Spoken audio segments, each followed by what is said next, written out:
సకల విజయాలు కలగాలని కట్టుకునేదే తోరం. ఇలా తోరం కట్టుకోవడమే క్రమంగా రాఖీ పండుగకు దారి తీసిందని నమ్మేవారు ఉన్నారు. వరలక్ష్మి అమ్మవారి పూజ కోసం కనీసం 3 తోరాలను సిద్ధం చేసుకోవాలి.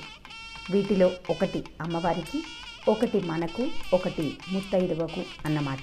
ఇలా సిద్ధం చేసుకునే తోరాన్ని నవసూత్రం అని పిలుస్తారు. ఆ పేరుని బట్టే ఇందులో 9 దారాలు 9 ముడులు ఉంటాయని అర్థం చేసుకోవచ్చు. నవ అనే పదం కేవలం 9 ముడులనే కాదు, నవగ్రహాలను, నవరత్నాలను, నవనాడులను, నవగ్రంథులను సూచిస్తుంది. అంటే 9 ముడులు ఉన్న ఈ సూత్రంతో ఇహపరమైన విజయాలన్నీ సిద్ధిస్తాయన్నమాట. ఈ నవసూత్రాన్ని తయారు చేసుకునేందుకు దారాన్ని 9 పోగులుగా చేయాలి. అలా దగ్గరకు చేరిన తోరానికి పసుపు రాయాలి. ఆ తోరానికి 9 చోట్ల కుంకుమ రాసి, అలా రాసిన చోట ఒక్కో పువ్వును ఉంచుతూ 9 ముడులు వేయాలి. ఇలా సిద్ధమైన తోరాలను అమ్మవారి ముందు ఉంచి తోర గ్రంథి పూజ చేస్తారు. గ్రంథి అంటే ముడి అని అర్థం.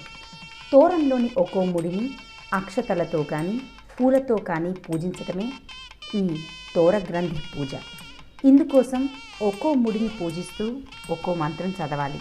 ఓం కమలాయై నమః ప్రథమ గ్రంథిం పూజయామి, ఓం రమాయై నమః ద్వితీయ గ్రంథిం పూజయామి, ఓం లోకమాత్రే నమః తృతీయ గ్రంథిం పూజయామి, ఓం విశ్వజనన్యై నమః చతుర్థ గ్రంథిం పూజయామి, ఓం మహాలక్ష్మై నమః పంచమ గ్రంథిం పూజయామి, ఓం క్షీరాబ్ధితనయాయై నమః షష్ఠి గ్రంథిం పూజయామి, ఓం విశ్వసాక్షిణ్యై నమః సప్తమ గ్రంథిం పూజయామి, ఓం చంద్రో సహోదర్యై నమః అష్టమ గ్రంథిం పూజయామి, ఓం హరివల్లభాయై నమః నవమ గ్రంథిం పూజయామి.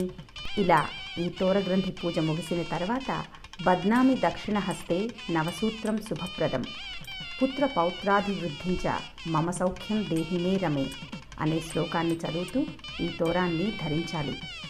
పై శ్లోకంలో దక్షిణ హస్తే అని స్పష్టంగా ఉంది. అంటే తోరాన్ని తప్పకుండా కుడి చేతికే ధరించాలన్నమాట.